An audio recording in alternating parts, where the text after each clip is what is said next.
What is up, everybody? Lorgasm here, and today let's talk about the third and final 60th anniversary special, The Giggle. Hello there. The Emperor has been expecting you.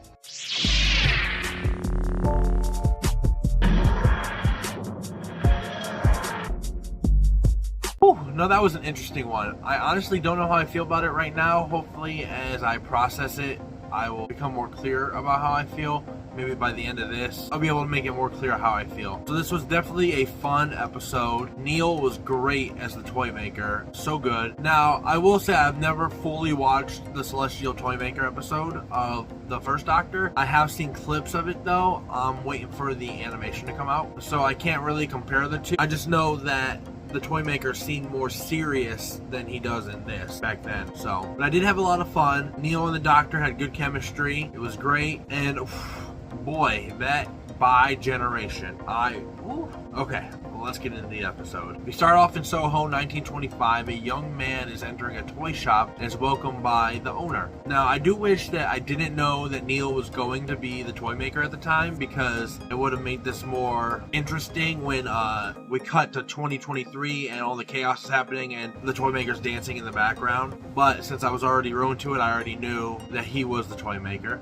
But yeah, it happens. So the man at the toy shop finds a puppet, and the toy maker offers him the puppet's counterpart, Stooky Sue and Stooky Bobby's. And he's like, no, I'll just take the one, Stooky Bill. And I'm not sure how I feel about the accent on him. He is laying it on pretty thick. I feel like I would have preferred a more subtle accent. I don't think the original one had a thick accent like this, but Neil really sounds like a 80s villain, like a bad 80s villain. The man takes Stooky Bill over to his employer's home, where we are introduced to John Logie Bard, who is in the process of inventing television. He takes the head off the puppet and he puts it in front of some strong lights and begins to record, and he states that it looks like a photo, he wishes it would move, and then at that moment Stooky Bill's mouth opens up. Then he's like, imagine if this could talk.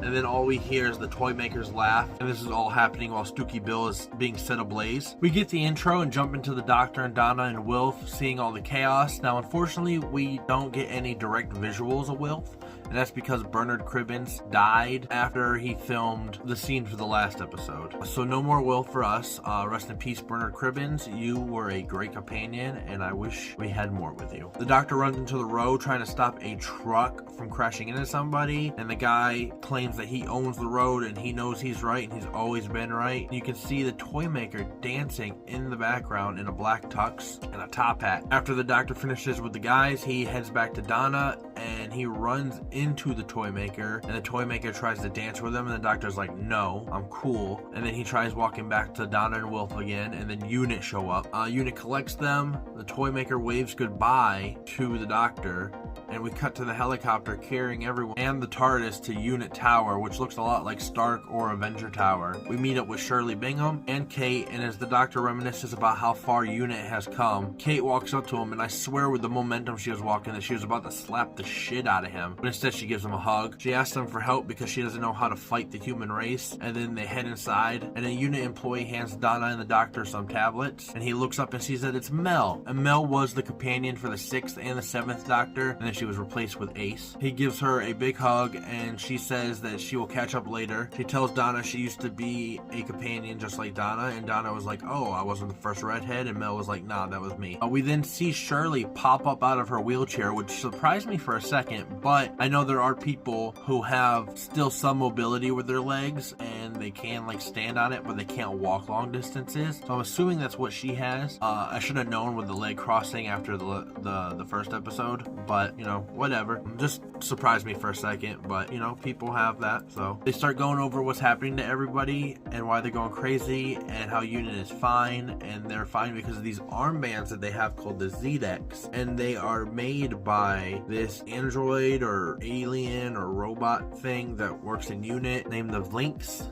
Kate explains that the Z-Dex flattens the spike in the human brain, and Kate turns off her Z-Dex and demonstrates where she gets immediately confrontational with the Doctor doctor for being an alien, and Shirley for walking, and Donna and Mel for being redheads. She takes off her Z-Dex, and unit soldiers actually grab her and put it back on. Donna and Mel and the doctor say how they aren't affected by these natural brainwaves, and it must be because of long time travel in the TARDIS. Unit suspects it's something to do with the satellite that launched out of South Korea, and it's connecting everybody online. Donna points out that the brainwaves look like musical notes, and Mel says it's just a basic arpeggio and begins to sing it. And as soon as she sings it, all the humans were like, what? Because like they recognize it deep in their subconscious. Shirley looks up the notes and finds that the first broadcast, the Stooky Bill, actually has those notes, and it's of the toy maker laughing. The doctor unlocks all the screens and shows the hidden Stooky in every screen. He grants Kate permission to shoot down the satellite, and then him and Mel chat a little bit about what's happened to her since they last encountered each other. She tells him, says that when she finally returned home that Kate offered her a job with Unit, and then we cut over to Kate offering Donna a job with Unit. Kate's trying to collect all the companions like they're Pokemon. She already has Mel. She wants Donna. If I remember correctly, she has Tegan and she has Ace. I'm surprised we don't see like Graham here or anything. Like she just wants all of them. Like, where's Susan? Why is Susan not here? That's a companion. Susan would have been great to bring in. She's literally one of the doctor's first companions. She's the doctor's granddaughter. She would have been great. Where's Susan at? Where's Susan at, Russell? The doctor and Donna head back to Soho in 1925, and as they step out of the TARDIS, Donna starts questioning the doctor why he never talks about any of his past companions or takes any breaks. He blows off the combo and then realizes, like, oh, Stooky Bill would have had to come from a toy shop.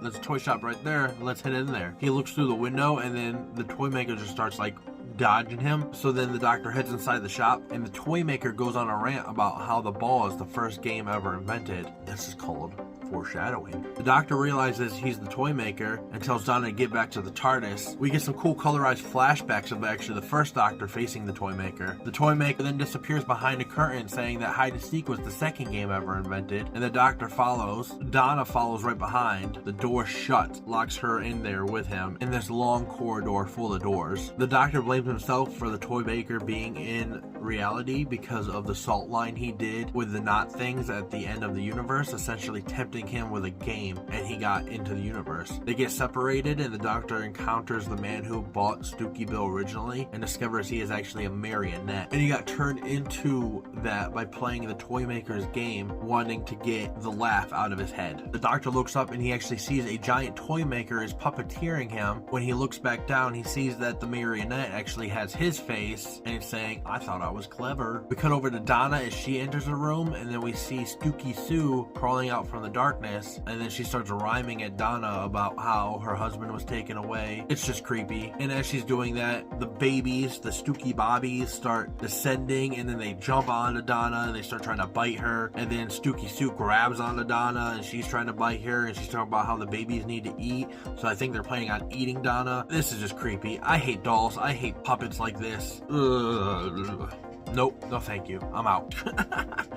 I'm out. Donna throws all the babies off of her, and she takes Stooky Sue and starts beating her head against the wall until it separates from her body. And then the Stooky babies are like, no thank you, we don't want none of that, and they back into the darkness. Donna opens the door and the doctor appears, and they start to hug, and the room changes into the toy maker's puppet show room. He then puts on a little marionette puppet show and shows Donna what happened with all of the companions since she separated from the doctor. He shows how Amy got touched by an angel, went back in time, and then the doctor's like, yeah, but you know, she lived a full life after that. The toy maker puts on an American accent as if it's like a game show. It was like, oh, well, I guess that's all right then. He does the same thing for Clara, and the doctor, you know, the doctor just keeps coming up with excuses. So for Clara, he's like, yeah, but she survived in her very last second of life, and then now she's splintered across the time stream.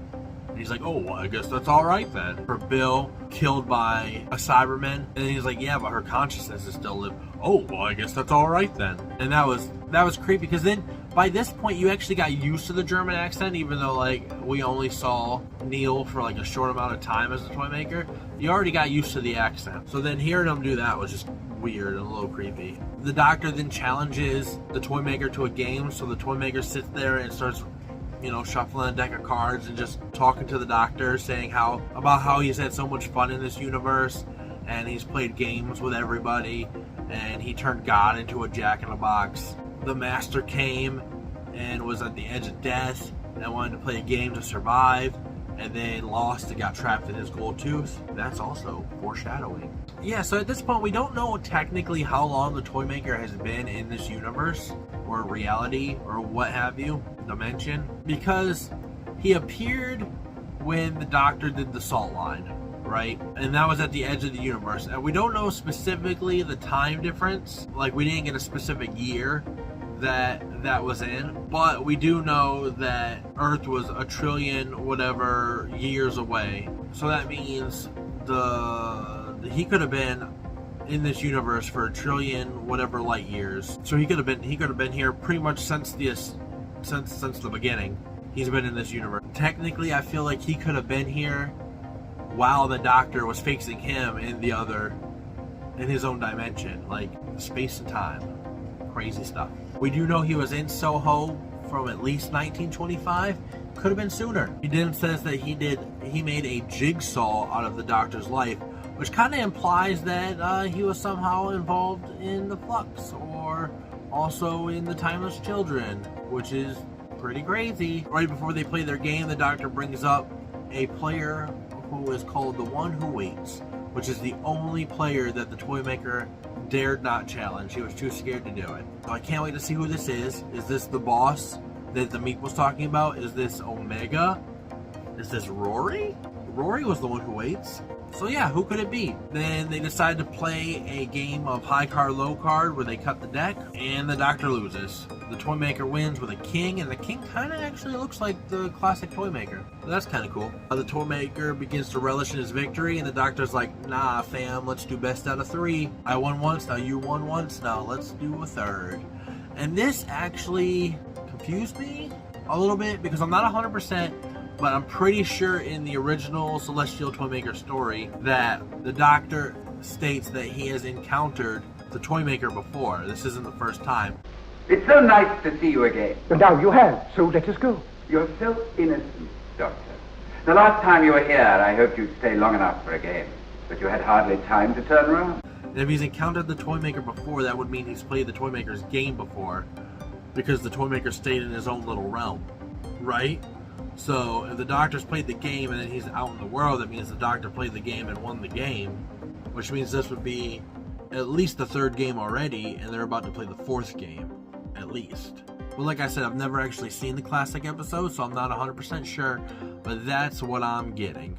And not only that, but there's also a few Big Finish Celestial Toy Maker stories, and there's games played in that. There's one with Peter Capaldi. There's one with the 8th Doctor. I think there's one with the 6th Doctor and the 7th Doctor. And another one with the 1st Doctor before the very first story episode. But we know how Big Finish is. Like, sometimes it's canon, sometimes it's not. But yeah, there's definitely been more than just 3 games. RTD, you gotta get to studying on that backlog. Come on, continuity errors. But I mean, what's continuity in Doctor Who? So, maybe with the new animation, they'll cut out whatever is said about that and to just like help with continuity. I don't know. I can't wait to see the animation, because you know, I know a lot of people are complaining about it, but hey, it's better than nothing. I'd rather watch this than watch nothing, and I don't even think it looks that bad, so people are just complaining over nothing. The Toy Maker's like, alright, cool, we'll do best of 3 and I'll catch you in 2023, and then disappears. Donna and the Doctor run out of the shop as it collapses, and when it's collapsing, it folds itself into a little box, which the Doctor grabs. They head back to the future, and we cut over to Unit's getting ready to blow the satellite up, and then as soon as they do, the Doctor appears, and he's like, yo, watch the box. I need you guys to scan things for when the Toy Maker appeared in the universe. And then as soon as they like start to do that, some music starts playing in the background, and the Toy Maker just appears through a door and starts dancing. He's dancing, he's singing. He takes Kate and he throws her against the wall. Then he grabs Mel, throws her on the floor. He's just appearing all over the office. And Kate's like, yo, shoot him down now. And everybody starts shooting. Rose petals flying everywhere. The the toy maker's having a great old time. After the song's over, he jumps through a trap hole. Everyone's like wondering what's going on, and the doctor's like, you guys wouldn't even believe me if I tried to tell you. And then we hear the bell ringing by the laser. So then they run out to the laser, and the toy maker says he tossed all the soldiers that were working there over the edge, and then you hear the thuds of them hitting. The doctor tries to talk no jutsu the toy maker and get him to play with him forever in space as if he's the collector from Owl House. The toy maker contemplates it for a second and then was like, no, I'm cool. Humanity is amazing. They play games with everything from gambling, sports, Tetris, all the way to dating. He starts shooting at the soldiers' feet to make them jump back, and then the doctor begs him to stop, and then he just stands there in the middle. He's like, please stop doing this. And with no hesitation, the toy maker blasts him in the chest. God damn, he's a savage. Literally no hesitation. He's just... He justifies it by saying he lost to one doctor, he beat one doctor, and now for the third game he needs a new doctor. The doctor begins to regen, but then it stops mid-regeneration, and I was like, oh no, not again. I know Shudigatwa is supposed to be the next doctor. Like, why are we metacrising this again? Why is he stopping his regen again? But he didn't, actually. He stands up and he's like, this feels weird. Can you guys pull on my arms, please? So Mel and Donna pull on his arms and he splits. And then he's there and Shudigatwa's there. They look at each other in amazement and then begin to push off of each other to finish splitting, and then they hug in excitement. It's funny because Shudi gets the button-up shirt with an open tie, the underwear, and the Converse. It's weird because then David he still has the button-up without the tie. You figure the button-up would disappear and he would just be wearing the vest. That would have been hilarious if he was just wearing the vest. He has the pants, but then he's shoeless. And then that would imply that he's also underwearless. So 14 is freeballing under there. And he wears tighty whities. We get the line from the promo from way back where Shudi's like, can somebody tell me what the hell's going on here? And that happened. So I forgot that was even a line until it played. And I was like, oh yeah, that was in the promo. Not even for this episode. That was the promo for the 15th Doctor in general. So that was crazy. Shirley asked how they just split, and the 15th Doctor's like, by generation. Even though it's supposed to be a myth, we bi-generated. And so yeah, I think this is actually pretty cool. I feel like they kind of explain it later with the TARDIS of how the toy maker's reality warping powers affected their direct area. So instead of just a normal regen, they did a bi-generation. And I feel like that the 14th Doctor, if this was any normal situation, he would just normally regen. But because of the toy maker's reality warping powers, it caused the bi-regeneration, which is dope. It's dope. It's a dope situation. I wasn't expecting it. I heard some rumors and I was like, no, they wouldn't do that. But then it happened. So, you know, and I feel like they pulled it off. I do feel like they pulled it off. It does leave questions, and I'll get to those later, but it does leave some questions. 15 asks Mel what she thinks, and she says he's beautiful. And then 14 leans over and he's like, still beautiful, right? So jealous. So jealous. The toy maker interrupts and says that he's going to have fun shooting them and making them bi-generate over and over again, just keep multiplying the doctors. They both challenge him to a game. Now, he kind of is reluctant about it because there's two of them, but he accepts, and then they play a very intense game of catch. It was a little anticlimactic, you know. I figured they were going to play something like crazy or even like that weird chess-esque game that they, you know, played in the 60s. But no, they play catch. So, yeah. And after a few throws back and forth, and then Shuti does a hard throw towards David and almost makes him drop it. And then another point, David almost drops it, and he like, you know, they should have just played hacky sack. But eventually, one of them throws the ball, and it just tips the toy maker's finger, goes over the edge of the building. And the toy maker tries to plead, and the doctor's like, nah, these are your rules, and my prize is that you are banished from existence forever. And then he starts becoming 2D, and then folds into himself like paper. He makes a threat that his legions are coming, so whatever that means. I don't know, probably gonna have like random toys attacking the doctor throughout the next 2 seasons. Mel throws the box over and he lands in the box. Kate sends the box to the deepest vault that they have at Unit and bind it in salt, which is fitting because that's how he actually got released into this universe, is by the salt thing that the doctor did. And as everyone heads in, a hand with painted nails is actually seen picking up the gold tooth that the master's in. And you can hear multiple masters laughing, playing in the background. Now, I do wish it would have shown like a scene of the toy maker getting hit in the face before he catches and the tooth flies out or something. That would have, but whatever. The doctors head down to the TARDIS, and the 14th is like, how is this gonna work? There's 2 of us, 1 TARDIS, and then 15 and Donna were like, well, maybe it's time for you to retire, bro. Just chill, relax. We haven't stopped since day 1. You need to relax. Like, I'm new, I'm fresh. You just chill.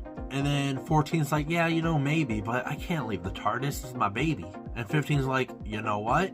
Maybe there's still some toy maker energy residue still around. He pulls out a carnival hammer out of a compartment, runs out of the TARDIS with everybody, and he's like, watch this. I didn't get my prize yet. Smacks the side of the TARDIS splits into 2. Okay, cool, but I have some questions. The TARDIS is a sentient being, so did she split into 2 as well? Or she does regenerate like the doctor does? Is this like a new regeneration and that was the old regeneration? She kept the same insides. I would assume that, I assume it's the exact same way the doctor did it, or like it's literally the exact same TARDIS and it essentially got cloned, is what I'm assuming, with just like some updates, because there are a couple changes, but I'm assuming it's just a clone, but whatever. Maybe we'll get those answers, maybe we won't. It's sci-fi, it's Doctor Who, we'll see what happens. 14 checks out 15's TARDIS and sees that it has a jukebox and it has a wheelchair ramp, which is cool. Maybe we'll get Shirley in the future on the TARDIS. 15 heads to his own TARDIS, and then 15 goes into his and begins the takeoff sequence. 14 runs back over there and is like, hey, you're not gonna leave without saying goodbye, and he's like, no, never. Gives him a big hug, then kicks him and Donna out and was like, all right, I got my own adventures to do. Get out of here, old man. He's like, I'm not old. You're old. You're older than me. Technically, they're like the same age because they lived the same amount even after the regeneration. So you're wrong. 15 is like, all right, kid, get out. I gotta go unless you want to be stuck here with me. Hits the switch to go to take off. And Donna's like, nope, I'm out. I'm not going on another adventure right away. 14 heads out and he looks back, gives them one last look. They salute each other. 14 stands there with Donna, Mel, and Shirley and just watches him take off. We cut to Donna's house and they are having a family dinner out on the patio, and the doctor is telling about one of his adventures, unseen adventures, to the family, and Mel comes over and sits next to the doctor. Now, unfortunately, we didn't get any Susan Foreman. This would have been the perfect scene to have Susan Foreman. They're having a family dinner. She's family. She's still alive. But no, she didn't appear once, unfortunately. He continues the story where he gets married again because Mans has so many wives. I swear. He is married to everyone. So many wives. Sylvia asks if the story is true, and then Rose is like, hey, why don't we jump in the TARDIS and check? She alludes that she's already taken a trip to Mars, and Mel's like, hey, he took me to New York last week, to the Gilded Age of New York. Unfortunately, that's an era before Amy's there, so he couldn't see Amy. He says he can't turn down his favorite niece, and then he reminisces about the family he has there with no Susan. He then asks where Wilf is, and Sylvia says he's out in the back shooting moles, and the doctor's like, that's alright, I gave the moles force fields because I like the moles. But it still would have been nice to see, Wilf, or a sit-in for Wilf sitting there with his back to the camera, or they should have just killed him off in the show. But it would have messed up the happy ending, with the family.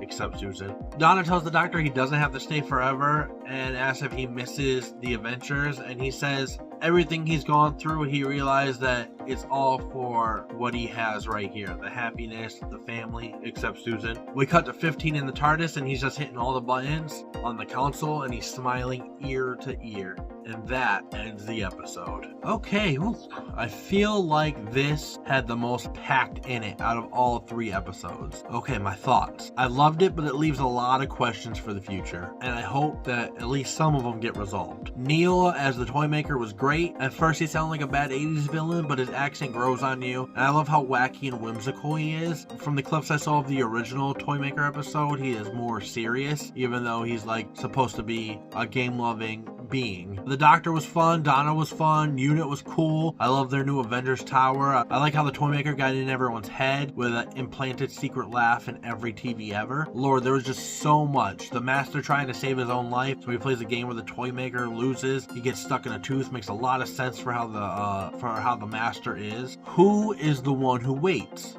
Is it Omega? Is it Rory? Is it a future incarnation of the Doctor? Who knows? Is it the entity that the Meep alludes to as the boss? Maybe. I like how the toy maker alludes to messing with the Doctor's life like a jigsaw, so I feel like that means he actually physically went in and retconned the Timeless Children to be canon, and now with the bi-generation, is 14 going to eventually die and regenerate into 15? Or is he essentially like the Meta Crisis 2.0 and he's just human again? They didn't indicate that he lost his alienness, so I think he's still the Doctor, but is he going to regenerate? Is he the one who regenerates into the Curator from the 50th anniversary, or is he the one who generates into the Valeyard, who was supposed to happen between the 13th and last regeneration? So many questions. Now, with the TARDIS being a sentient being, how did its consciousness get split? Just like, is it an exact clone, or did it get split in halvesies, or what? And who picked up the Master Tooth, and when will we see them again? I know we've done the Master a lot, but I do really like the Master. Where was Susan? Where was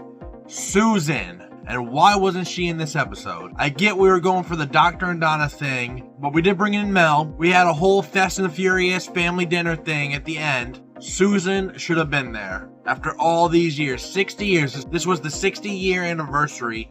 Why not bring her back? We got Ian last year, so bring back Susan. Why was she not here? It makes no sense. She was at the premieres, so why wasn't she in the episode? How hard would it have been to have her come in and be like, Grandfather, I missed you. That's it. That's all you needed. It's all you needed. Rest in peace to Bernard Cribbins. His loss was definitely felt in this episode, and I was so excited to get more of him, and then we got none, unfortunately. I was really hoping we had more of him. Ncuti Gatwa did a phenomenal job becoming the Doctor. He seems so confident and fun and ready to just be on an adventure. He also seemed to have shed all the regret that his past few faces have had. So that's good. And I can't wait to see more of what he has in store for us coming on Christmas. I love this TARDIS. It's essentially the same TARDIS, except now he has a jukebox, so that's cool. And a wheelchair ramp. So hopefully that means we could get some Shirley coming into the TARDIS in the future. That'd be cool. And that she wasn't just like a one-off character for the special. I wonder what kind of music that we're gonna get from the jukebox guy. You know, what kind of music is the Doctor into? I know he likes some classical. If I remember correctly, Seven was listening to classical right before he died. Maybe not. I don't remember. I haven't watched the movie in a while. It's been a while. I'm really thinking that this one's going to be into EDM or like dubstep. I just get the feeling, especially with the trailers for the Christmas episode, and it shows the Doctor in a club dancing. So I'm really feeling like we're going to get some EDM or dubstep or some like cool bombastic music in the TARDIS. And you know, with all this, with him going to clubs, with a jukebox, with a TARDIS, changing lights, with just how Ncuti Gatwa in general has acted so far, I feel like we're gonna have a cool, laid-back Doctor finally breaking free from his past to start new adventures, and he's gonna be having fun again, and I can't wait to watch it. I'd give this episode a solid 8 out of 10. It left with a lot of questions for the future, and I can't wait to see. No Wilf, unfortunately, and we didn't get a Susan cameo. But if we would have got those, it would have been a 9. Would have been a 9. But unfortunately, we didn't get that. So 8 out of 10. Solid episode. Fun. Definitely going to watch again. Alright, I think that's everything. If I forgot anything, just go ahead and leave it in the comments and we can discuss it. Make sure to like, comment, subscribe, hit that notification bell, and I will catch you guys next time. Peace.